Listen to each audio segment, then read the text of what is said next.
The honest truth about Pixel Piece. Today I will be describing my personal experience with Pixel Piece and why I think it falls short of being an amazing One Piece game. So I loaded into Pixel Piece's character creation screen, and to be honest, it was better than I thought. Albeit GPO does have more character creation options, and some of the clothing options look exactly like GPO but pixelated, which will be a running theme in this video, by the way. I finished creating my character, and luckily I could change my skin tone, unlike Infernasu, who literally couldn't change his skin tone due to a bug. Oh nah. Come on, bro. Let me change my skin. Nah, bro. No, something's not right here. Something's not right here, bro. I can't change my skin color. Before I start getting into my own issues, I want to talk about the launch of Pixel Piece, which was an absolute disaster. The game had about 10 to 15 shutdowns within the first few hours of the game being up. The devs did try to compensate with codes, which I guess is acceptable. Exploiters dropped so many fruits at spawn it literally looked like a crazy trading session. So many people were able to cheat their stats and basically beat the game on the first island. Basically 60% of the player base had either the flame fruit or Tori, which was glitched at the time. Not to mention the data loss many people suffered at first and even the second day of release. A few of the bugs were fixed on day 2 and 3 with many shutdowns and bug fixes. I heard they even hired some Project Slayer's developers to help. Like, they should literally be working on update 2. Their game is dying. Also, Pixel Piece released with no race passive, so basically rolling for races within the release was pointless as well. Not to mention public servers still to this day are unplayable and more laggy than most GPO servers. As well as public servers being broken, private servers wouldn't even let you dash or play the game properly for like a day. So I loaded into Pixel Piece for the first time, and off the bat I noticed how amazing the visuals looked for the game. The pixel art style truly was a W in my book, and served the game perfectly because it was simple yet still unique. But as I will say in this video, the graphics are not the main issue of the game, which is usually not the problem at all in these One Piece games. The real problem with Pixel Piece lies within the progression of the game.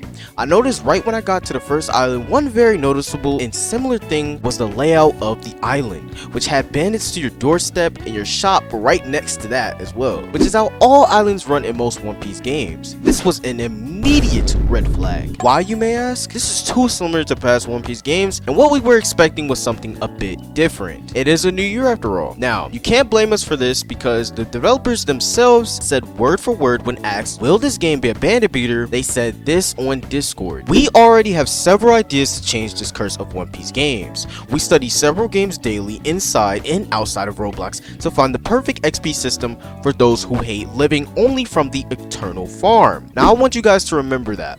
And what did the devs release when it came to grinding? Exactly what they said they wouldn't do. The game is a bandit beater, and by definition, the perfect bandit beater. A simple system that gets kids and some teenagers to get addicted, then they match the system with game passes like repeat quests or spawn bosses, and of course your XP boosters, which the developers already know you're going to eventually buy. This is not what I would call changing the curse of One Piece games. I would call it making the curse even stronger. The most disappointing fact is that Pixel Piece has so much potential to be even greater. Look at a game like Voxel Blade, another pixelated game in which has a vast open world and great RPG mechanics outside of just being a bandit beater. Now on to the gameplay again. This is another issue with Pixel Piece. The combat is simple and it works when it comes to PvP sometimes, but when translated to PvP, even within PvE, the hitboxes of the bosses and NPCs are utterly broken and don't work as intended, especially when playing in a public server because the lag makes these issues so much worse. The game does not include air combos, which I get, not every game needs air combos, but come on. They could have at least added evasives or some type of new mechanic to the combat at least. The game's combat feels like an early prototype of GPO and much worse in some instances. The combat doesn't feel impactful at all and the bosses are as bad as ever. Take a normal bandit boss for example on the first island. It lacks proper AI to even be engaging to fight, so it just bores you to death. Another insane issue is the fact that 2 to 3 people attacking one boss can literally infinite stun lock the boss, and even when you're attacking NPCs, they will just go flying in the air spinning around after you knock them back sometimes. Like, where were the testers for this game? Honestly, it's like, how did some of these issues get through? One of the main bosses of the game to unlock Haki is the ancient gorilla. This boss fight in the trailers looked absolutely insane and really fun to play, but when you play it for yourself, it is absolutely one of the most boring boss fights ever, and sometimes it's even frustrating. The gorilla doesn't even move, and not to mention the patterns of the move set make it one of the worst raid bosses ever, even worse than some of Bloxfruit's bosses. Never mind, nothing is worse than Bloxfruit's. The devs, to make it even more inconvenient for the player, they even made him only spawn at night, and without the boss respawn, you're gonna have to wait forever and even sometimes have to server hop to just get Hockey, because you have to fight him 5 times. After finally beating the boss and getting Hockey, the game just turns into a fights bandits until you reach max level, because past the gorilla boss, there are no more engaging things to do in the game besides PvP. This is exactly why I say the game was truly not ready for release, because 90% of the game is truly not even worth playing, since the progression is not very good, nor is it engaging. This game would have probably been better off coming out during the summer, to be honest.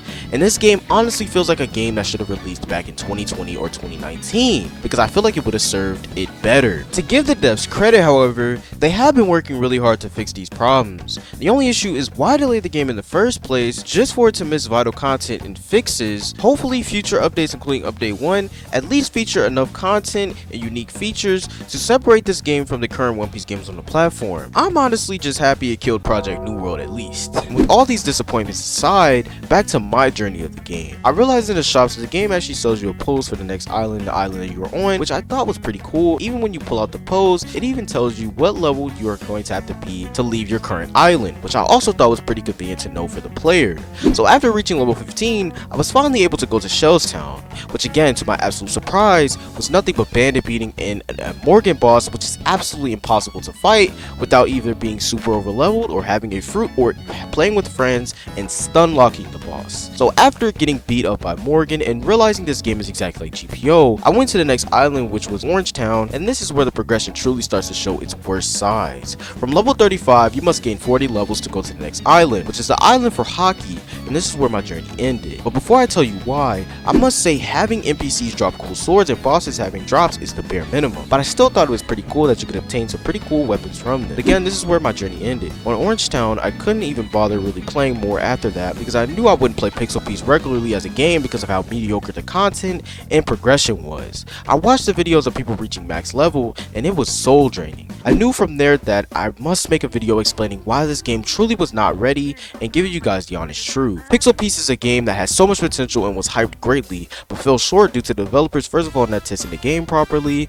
and releasing the game before it was ready, without the necessary content needed for the game to be ready. Not to mention the developers lying about breaking the curse of One Piece games. I do not recommend you play Pixel Piece in its current state, and I'm not sure if the game will ever change past just adding new fruits and new bandit beating islands, but I'll leave that up to the devs to prove me wrong. If you enjoy Pixel Piece, that's awesome, but personally I believe Pixel Piece falls short of being an amazing One Piece game.